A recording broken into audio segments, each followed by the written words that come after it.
तो ये एक और किताब है जो कि इंग्लिश फॉर अंडर ग्रेजुएट्स है। इसमें भी आपको बहुत सारी एक्टिविटीज मिल जाती हैं और ये आपकी चारों स्किल्स को कवर करती हैं। ये आई थिंक है कराची यूनिवर्सिटी में ग्रेजुएशन में बीए में ये किताब पढ़ाई जाती है। राइटिंग के ऊपर अगर आप सीखना चाह रहे हैं, प्रैक्टिस करना चाह रहे हैं, तो उसके लिए योर चॉइस नाम ये किताब है। राइटिंग स्किल के ऊपर इसमें आपको एक्टिविटीज भी मिलती हैं, आपको गाइडलाइंस भी मिलती हैं और आपको बहुत सारी चीज़ें इसमें मिलती हैं। लोकल लेवल में अगर सीएसएस की प्रिपरेशन के हवाले से है तो ये एक exploring the world of English है। ये काफ़ी रिस्पेक्टेबल किताब है जो कि मुल्तान के एक प्रोफेसर ने लिखी है और ये भी सीएसएस के लिए रिकमेंडेड किताब है, exploring the world of English. प्रेसी writing के लिए ये एक किताब है, ये लिखी है आर ढिलू ने। इसकी भी आपको सॉफ्ट कॉपी अवेलेबल है, वरना ये जो हार्ड कॉपी ये भी 100 या 150 रुपीज़ में अवेलेबल है। इसमें भी कोई ज़्यादा लंबा चौड़ा खर्चा नहीं है। ग्रामर में प्रैक्टिस करना चाहते हैं तो एक ये भी किताब है प्रैक्टिस इंग्लिश ग्रामर, लेकिन ये एडवांस लेवल के लिए है। ये सारी किताबें दिखाने और बताने का मकसद ये है कि you people should select only one book. ठीक है, हाउ इंग्लिश वर्क सेलेक्ट कर लें, जॉन ईस्टवुड की आप सिलेक्ट कर लें और उसकी आप प्रैक्टिस करें। अगर आप ज्यादा ग्रामर की अब देखें, डिपेंड करता है कि what is your requirement. If you are a teacher and you are teaching English to students, then any of these books will be of help. Content से आपको पता चल जाएगा। और अगर आप प्रोफेशनल हैं और उसमें आप काम करना चाह रही हैं, तो जो स्टाइल बुक्स वगैरह मैंने आपको बताई हैं, जो मैंने राइटिंग की किताब बताई है, उसके ऊपर आप प्रैक्टिस करेंगे तो आपको अच्छे आइडियाज और अच्छे पॉइंट्स मिलेंगे। Now here I am going to take 1 minute break for any of the question, any of the query if you people have.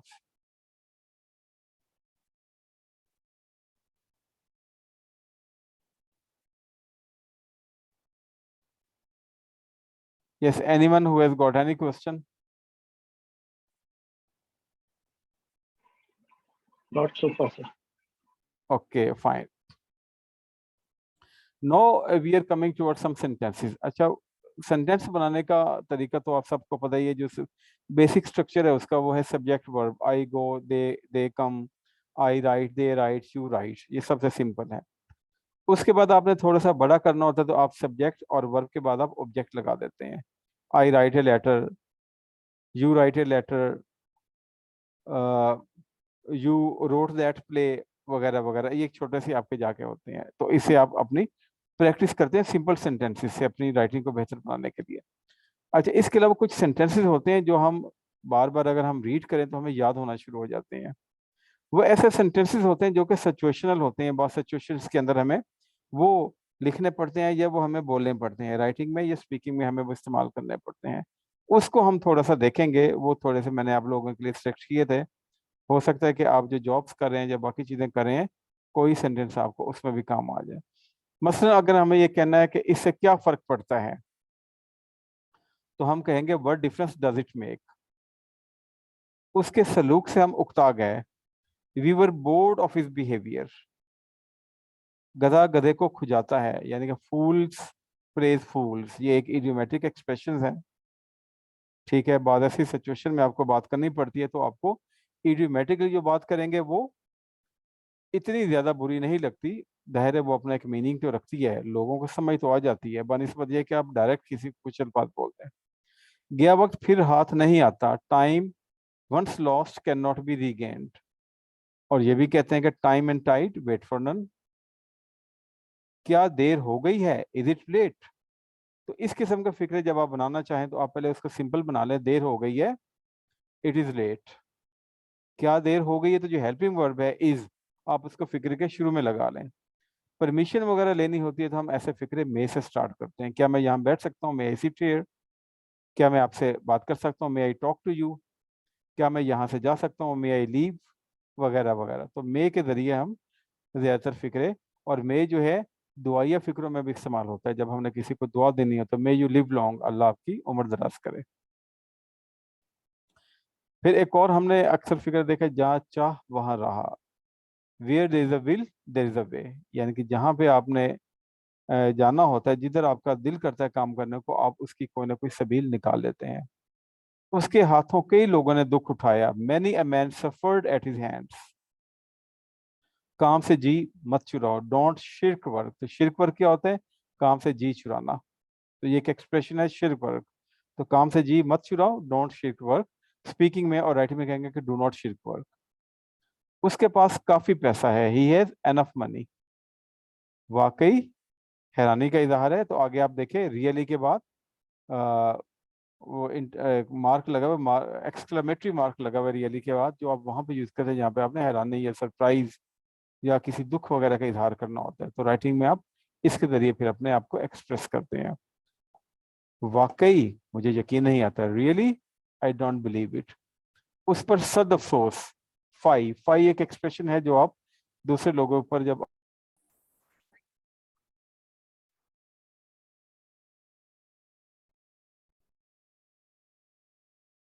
जी वो थोड़ा सा मेरी तरफ भी नेट का इश्यू है, लाइट बार बार जा रही है तो उसमें थोड़ा प्रॉब्लम है। अच्छा, तो फाई का वर्ड हम यूज करते हैं जब हमने किसी पे अफसोस का इजहार करना, तो हम फाई कहते हैं, फाई अपॉन हिम। शर्म करो, ये अक्सर हम उर्दू में कहते हैं। तो हम इसके लिए क्या सेंटेंस यूज करते हैं, शेम ऑन यू।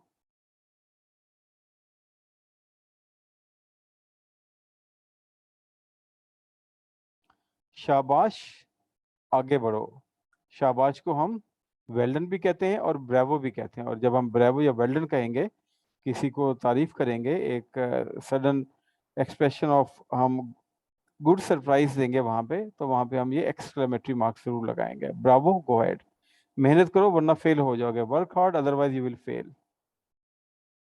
चौंके मैं फारिग था इसलिए वहां चला गया। ठीक है, तो आप देखें इसमें दो फिक्रे हैं। तो पहला सेंटेंस क्या है, मैं फारिग था, और दूसरा सेंटेंस क्या है, वहां चला गया। दोनों को मिला के आप कैसे लिखेंगे, as I was free I went there. जहां तक मैं जानता हूं वो अच्छा है, as far as I know he is good. वो बिस्तरे मर्ग पर है, तो बिस्तरे मर्ग को क्या कहते हैं, death bed. He is on death bed. वो मेरी रिहायश गाह पर आया। ही केम टू माई हाउस भी कह सकते हैं, अगर आपने उसको थोड़ा सा फॉर्मल बनाना है तो हाउस की जगह पे आप रेजिडेंस का वर्ड यूज कर सकते हैं कि ही केम टू माई रेजिडेंस। वो कई नामों से पुकारा जाता है, he is called by different names. मैं जरूर इस बात का ख्याल रखूंगा, I will surely keep this in mind. मैं कुछ अर्ज करूं। अब देखें इस फिक्रे के शुरू में वो कोई सवालिया नहीं है, लेकिन आपकी टोन बता रही है, स्पीकिंग है ना, मैं कुछ अर्ज करूं, तो आप कहेंगे मे आई से समथिंग। और जब आप मे कहेंगे और समथिंग कहेंगे, तो समथिंग को आप एंड में थोड़ा सा लाउड बोलेंगे। मिस इकबाल ने शुरू में इंटोनेशन की बात की थी, तो मैंने 3 पैटर्न बताए थे कि जब हम किसी सवाल का जवाब दे रहे हो तो हमारा वो फॉलिंग टोन होती है एंड में। जब हम सवाल पूछ रहे होते हैं तो एंड में हमारी टोन राइजिंग होती है, हम आवाज़ थोड़ी सी ऊंची करते हैं लास्ट वर्ड के ऊपर, लास्ट 1 और 2 वर्ड्स के ऊपर। और नॉर्मल जो हमारी कनेक्टेड स्पीच होती है, जब आप टेड टॉक में सुनेंगे, तो वो राइजिंग फॉलिंग दोनों का कॉम्बिनेशन होती है। वक्त पर काम करो और ध्यान दो, बी पंक्चुअल एंड अटेंटिव। ये कौन सा सेंटेंस है, इंपेरेटिव है। इंपेरेटिव सेंटेंस क्या होता है कि जिसमें आप लोगों को एडवाइस भी करते हैं, आप उसको हुक्म भी देते हैं और आपको रिक्वेस्ट भी करते हैं। अगर आपने इसी को रिक्वेस्ट की शक्ल में करना है तो आप बी से पहले प्लीज लगा देंगे, please be punctual and attentive. हर फिक्रे के शुरू में प्लीज या जब उसके एंड में थैंक यू लगाते हैं तो फिक्रे में पोलाइटनेस के एलिमेंट आ जाते हैं। लिखने में और बोलने में आपको अपने लहजे के अंदर, अपने एक्सप्रेशन के अंदर एक पोलाइट टोन लेके आनी पड़ती है, क्योंकि आपको पता है ना 38% हमारी जो स्पीकिंग कम्युनिकेशन है, ओरल कम्युनिकेशन है, उसमें हमारा लहजा, हमारी पैरावर्बल कम्युनिकेशन वो काम करती है। नंगे पैर बाहर न जाओ, तो नंगे पैर की क्या इंग्लिश है, bare footed. Don't go bare footed. मैं इस मामला पर सोचूंगा, I will think over this matter. मामले पर सोचना, थिंक ओवर द मैटर। वो चश्मदीद गवाह है, तो चश्मदीद की इंग्लिश क्या है, eyewitness. He is an eyewitness. उसे पैसे का हिसाब देना होगा, तो हिसाब देना का क्या होता है, accountability. He will have to account for the money. इन्हें आपसे मिलकर खुशी हो गई, he will be placed, he will be please to meet you. और अगर एक से ज्यादा लोग हैं तो they will be pleased to meet you. उसे मेरी नजरों से दूर ले जाओ, get him out of my sight. नजर से दूर लेके जाना, आउट ऑफ माई साइट। वो आपने प्रवर्ब भी सुनीगी, out of sight out of mind. जब कोई शख्स नजर से उजल हो जाता है, आंख उजल पहाड़ उजल। मुझसे बात करने की हिम्मत भी मत करना। बात का तो आप इस स्टेट ऑफ माइंड में होते हैं तो आप क्या बोलेंगे, don't you dare talk to me. Dare हिम्मत करना, don't you dare talk to me. ऐसी बात नहीं है, इट्स नॉट लाइक दैट। वो फिक्र से आज़ाद है, यानी कि उसे कोई गम परेशानी नहीं है। He is free from cares और he is free from worries, आप कुछ भी कर सकते हैं। मैं सिर्फ उसे नाम से जानता हूँ, I just know him by name. ताली दोनों हाथों से बजती है, it takes two to make a quarrel. झूठ की इंतहा नहीं, लेकिन जब हम इसको ट्रांसलेट करेंगे तो हम कहेंगे one lie leads to another, one lie leads to another. तो यहाँ पे हमने इसको जो फिगरेटिव लैंग्वेज है उसके जरिए एक्सप्रेस कर दिया। जैसे हम कहते हैं ना, मेरे दिल खुशी से बाग बाग हो गया, तो we never say my heart became garden garden with happiness, we always say I was overjoyed, I was overjoyous, I was extremely happy. You can use any of these expressions because you want to communicate the sense or the meaning of your thought. वो मेरी तो आंख का मेरी एक दोस्त तारा है है। सर, जी जी।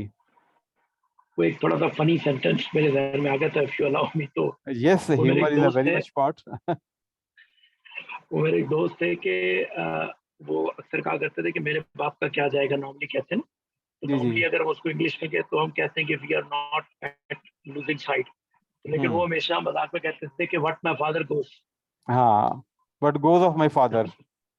हाँ, व्हाट माय फादर गोस। तो वो अक्सर जो है ना, वो इस तरह से फनी स्टाइल में कहा करते, जैसे अभी भी आपने हाँ कहा जी। ना, my heart is garden garden. हाँ, तो आप ये अगर YouTube के ऊपर करेंगे ना फनी सेंटेंसेस इन इंग्लिश, तो बड़े मजे के आपको उसमें मिलेंगे। और इसमें इवन जो जिया मोहिउद्दीन साहब हैं नापा वाले, उन्होंने भी बड़े जबरदस्त इसके ऊपर जो है नसर पारे तरतीब दी है, दुनिया से मुख्तलिफ सेंटेंसेस सिलेक्ट करके that he visited the world. तो उसके ऊपर भी उन्होंने एक बड़ी जबरदस्त यूट्यूब पे अवेलेबल है, एक सेशन उन्होंने इसके ऊपर दिया था कि इंग्लिश अराउंड द वर्ल्ड के नाम से। अच्छा, वो मेरी आंख का तारा है, he is an apple of my eyes. Apple आपने ए के साथ छोटा लिखना है, ये बड़ा लिखा हुआ था। मेरा वाकई यही मतलब है, आप कहना चाहते हैं ना बात का, तो मेरा वाकई यही मतलब है, आई रियली मीन इट। मैं बिल्कुल साफ साफ बोलता हूँ। अब साफ साफ बोलना, I speak clean and clean नहीं कर सकते, बल्कि वहां पे आपको इडियोमेट्रिक एक्सप्रेशन लाना होगा। Spade a spade, I call a spade a spade. मैं अपने अल्फाज वापस लेता हूँ, I take my words back. बाद लोग आई ईट माई वर्ड्स भी कहते हैं, ये ज्यादा बेहतर है, I take my words back. असल दौलत तो शख्सियत और किरदार होती है। The best wealth is personality and character. मेहरबानी करके मेरा मजाक मत उड़ाओ, please do not make fun of me. तो मजाक उड़ाने की इंग्लिश होती है make fun.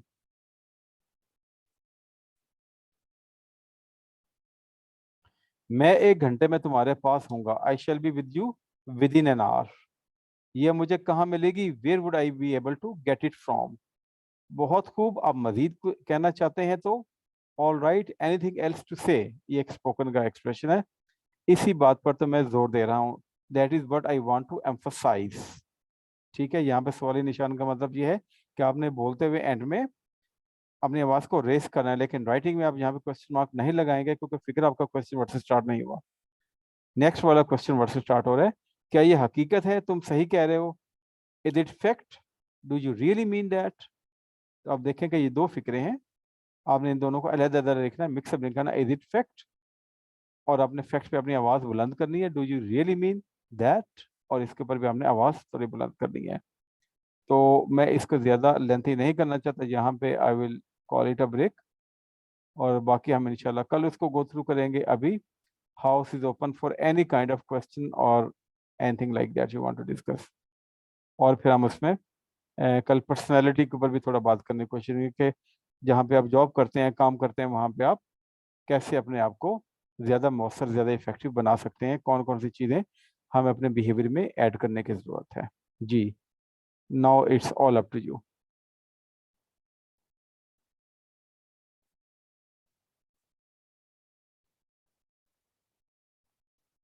Ji, any question, anything coming to your mind after today session. No sir. Sir एक क्वेश्चन तो नहीं है, लेकिन एक मैं बात करना चाहूँगा आपसे, जी ये आइडिया ले लेंगे। और वैसे क्लोज पैराग्राफ्स होते हैं, इफ यू रिमेम्बर, कि जिसमें जो है ना वो ब्लैंक्स मौजूद होती हैं, जी जी, ठीक है क्लोज, ना। CLOZD, क्लोज हाँ, पैराग्राफ। हाँ एग्जैक्टली, क्लोज पैराग्राफ। तो I want to suggest that, मेरे ख्याल में वो राइटिंग कॉन्सेप्ट्स को बिल्ड करने के लिए और स्पेशली क्रिएटिविटी करने के लिए ना बहुत हेल्पफुल रहती है। What do you say? Yes, I fully agree. क्योंकि वो आपके देखिए माइंड को बहुत ज़्यादा क्रिएटिव बनाती है कि डिफरेंट एंगल में जो है वो उसको जो है वो आप सोचने की कोशिश करते हैं, डिफरेंट किस्म के वर्ड्स को भी लेते हैं। जी, आपको तारिक साहब याद होंगे, तारिक अब्बास साहब, क्या नाम उनका, हुसैन तारिक साहब, जो नहीं, जो ट्रेनर्स हैं बहुत बड़े, मुझे उनका नाम बिल्कुल ज़हन से कैसर अब्बास साहब हैं, स्लिप हो रहा है। नहीं, ये अभी कराची में ही होते हैं, टीडीसी जो चला रहे हैं, अब्बास डेवलपमेंट हुसैन सेंटर, साहब, teacher development centre. Abbas Hussain Abbas साहब। तारिक हुसैन, अब्बास हुसैन साहब, वो उन्होंने क्या किया था, और उन्होंने इसको बहुत ज़बरदस्त एक सेशन लिया था, और उन्होंने जो प्रैक्टिस करवाई थी वो बहुत ज़बरदस्त थी। ठीक है, हम्म, मैं मेरे पास अगर एक दो लिंक हुए तो मैं ग्रुप में शेयर करूँगा, जिसमें ऐसी हम्म, बहुत सारी प्रैक्टिसेस हैं, और मैं ये रिकमेंड उन्होंने किया था, और मैंने उसको प्रैक्टिस भी किया अपनी लाइफ में, और मैंने देखा भी है कि वो आपको क्रिएटिव बहुत ज़्यादा बनाते हैं, क्योंकि आप जी, डिफरेंट एंगल्स में सोचते हैं, हम्म, डिफरेंट में। तो उन्होंने हमें एक प्रैक्टिस करवाई थी, इफ यू अलाउ मी तो मैं उसको शेयर करूँगा। जी, जी, श्योर, आप सर जरूर शेयर करें, most welcome, anyone who would like उन्होंने टू शेयर। उन्होंने उन्होंने क्लोज पैराग्राफ की जो है ना, वो हमें इस तरह से प्रैक्टिस करवाने की को कहा था कि आप किस तरह से प्रैक्टिस करें, कि आप कोई भी एक बुक चूज करें। ठीक है, totally it's up to you कि आप कौन सी बुक चूज करते हैं, और उसका एक पैराग्राफ ले लें। उस पैराग्राफ को लेने के बाद उस पैराग्राफ को अच्छी तरह से रीड करें, एंड फिक्स द टाइम। जैसे आपको मेडिसिन का टाइम फिक्स है, आप अपनी इस चीज का भी टाइम फिक्स कर लें। सपोज करें कि हम्म, आपने रात 9 बजे का टाइम सेट कर, तो हम्म, आप रात 9 बजे वो बुक खोलें, वो पैराग्राफ को बहुत अच्छी तरह पढ़ें। पैराग्राफ को जब बहुत अच्छी तरह पढ़ लें, समझ लें कि वो पैराग्राफ क्या कहना चाह रहा है, तो अब आप उस पैराग्राफ की वर्डिंग को काउंट करें, and underline every seventh word, यानी nth काउंट वर्ड, करें, इंक्लूडिंग इज जो भी है, आप काउंट करें 1 2 3 4 5 6 7। जब हम्म, सेवेंथ वर्ड आए, आप उसको अंडरलाइन कर लें, हम्म, देन रिकाउंट 1 2 3 4 5 7, ये एंड पैराग्राफ तक आप हर सेवेंथ वर्ड को अंडरलाइन कर लें, और हम्म, उस पैराग्राफ को राइट डाउन कर लें, और जो हम्म, अंडरलाइन वर्ड है उन्हें ब्लैंक्स बना लें। हम्म, और ब्लैंक्स बनाने के बाद आफ्टर 24 आवर, उसी टाइम पर जब अपने आप को सेकेंड असाइनमेंट दें, उससे पहले आप वो ब्लैंक्स वाला असाइनमेंट उठाएं, और just try to fill the blanks, और देखें कि आप कितना करीब गए हैं उस अंडरस्टैंडिंग के जो आपने कल समझा। हम्म, तो वो ये मैंने प्रैक्टिस भी किया, ये वाकई बहुत ज़्यादा जना ड्रामेटिक चेंज आता है आपकी थिंकिंग में और आपकी राइटिंग स्किल्स में। हम्म, और इसमें सबसे बड़ी बात ये है कि मैंने ये नोट किया है कि ज़्यादातर आपका जो वास्ता पड़ता है, प्रेपोजिशन से पड़ जाता है। जी, ये भी एक बड़ी सरप्राइजिंग मैंने देखा है, हम्म, कि प्रेपोजिशन से आपका हर सेवेंथ वर्ड आपको अक्सर प्रेपोजिशन नज़र आएगा। तो हम्म, वो ये इस तरह से प्रेपोजिशन की भी बहुत अच्छी प्रैक्टिस होती है। हम्म। Thank you. मैंने सर अब्बास हुसैन से 3-4 डिफरेंट टाइप में वर्कशॉप्स ली हैं। एक हमारे वो इंग्लिश लैंग्वेज सेंटर था, वहाँ पे उनकी वर्कशॉप थी, फिर उनका जो टीडीसी है वहाँ पे हमने वर्कशॉप ली, फिर मैंने एक यूनिवर्सिटी ग्रांट्स कमीशन का कोर्स किया था, जो कि उस ज़माने में यूजीसी कहलाता था, अभी एचईसी है। लियाकत नेशनल में उनका ऑफिस है, वहाँ पे 7 डेज का उनका कोर्स था। वो बड़ा राइटिंग के ऊपर उनका बड़ा कमाल है, और 919 बहुत सारी एक्टिविटीज़ करवाते हैं। लेकिन सर मेरा थोड़ा सा एक्सपीरियंस ये है कि जिन कोर्सेज के अंदर हम एक्सरसाइजेज करवाना शुरू कर देते हैं, उसमें स्ट्रेंथ बड़ी कम हो जाती है। जी बिल्कुल। तो इससे एक्चुअली मैं, ये बेसिकली मैंने जितने भी जी, पार्टिसिपेंट्स हैं, उनका जनरल हाँ, प्रैक्टिस दी है कि वो घर यस, पे बैठ के और इस तरह से, यानी उन्होंने भी हमारे सेशन में सिर्फ हमें ये ड्रिल सिखाई थी। फिर उसके हम्म, बाद उन्होंने हमें कहा था कि आपने करनी ये घर पर ही है, यानी आपने हम्म, यहाँ बैठ के नहीं करनी, जी, ये आपने करनी घर पर है, और ना मुझे हम्म, आप चेक करवाएं, क्योंकि इसकी चेकिंग भी आप खुद कर लेते हैं। तो you hmm, don't need to come to me, sir ये मेरा आज का असाइनमेंट चेक कर ले। हम्म, आप घर पे करें, 1 2 महीना करें, और आप खुद उसको यूज हो जाए। तो ये सिर्फ एक सजेशन थी बाकी नहीं, पार्टिसिपेंट्स को। नहीं, very very practical, and you must share it, anyone who would like to do it, he will benefit. It is a very practical kind of activity and very useful. और दूसरा ये कि आज जो मैंने आप लोगों से कहा है कि वो वेबसाइट्स को ज़रा देखिएगा, अभी मैं आपसे नोट्स भी शेयर कर देता हूँ, किसी भी एक वेबसाइट को ज़रा 10-15 मिनट तक देखें, और कल आप थोड़ा सा उसके ऊपर अपने एक्सपीरियंस ज़रा बयान कीजिएगा कि आपको कैसी लगी। या जो किताबें मैंने आपसे शेयर की हैं, कोई एक किताब आप उसको डाउनलोड कर लें, जब भी आपको टाइम मिले उसके कंटेंट्स देख लें, उससे आप कल एक अपनी ओपिनियन दे दीजिएगा कि आपको वो अपनी जो करंट सिचुएशन है लैंग्वेज के हवाले से, उसको इम्प्रूवमेंट के लिए वो किताबें आपको कैसी लगी। तो थैंक यू वेरी मच, काफ़ी देर से हमारी लाइट भी गई हुई है, तो आप लोगों की तरफ भी ऐसे ही हालात होंगे। तो टेक केयर, और इंशाल्लाह हम कल मुलाकात करेंगे फिर। Thank you sir. अल्लाह हाफिज। अल्लाह हाफिज़।